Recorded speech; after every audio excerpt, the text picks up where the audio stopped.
আসসালামু আলাইকুম প্রিয় ভিউয়ার্স, দেখুন এই যে ছোট্ট একটা কতটুকু একটা গাছ মাত্র হয়ে উঠছে।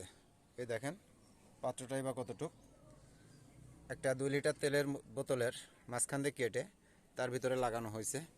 দেখেন কত সুন্দর লাগছে দেখতে।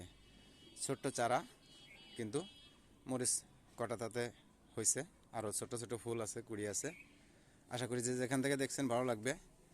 আর যদি ভালো লাগে একটু কষ্ট করে লাইক দিবেন, শেয়ার করবেন, ফলো করবেন এবং আমার এই চ্যানেলটিকে সাবস্ক্রাইব করে আমার সঙ্গে থাকবেন।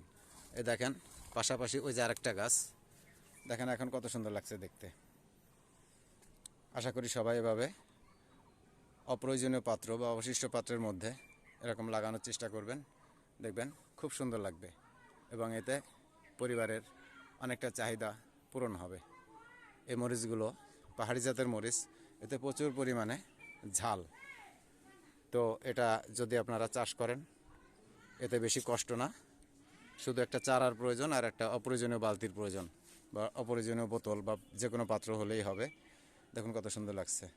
তো যদি আমার এই ভিডিওটা ভালো লাগে, আপনারা একটু কষ্ট করে এটাকে লাইক দিবেন, শেয়ার করবেন, ফলো করবেন এবং সাবস্ক্রাইব করে আমার সঙ্গে থাকবেন, অন্যকে দেখার সুযোগ করে দিবেন। সবাই ভালো থাকেন, আল্লাহ হাফেজ।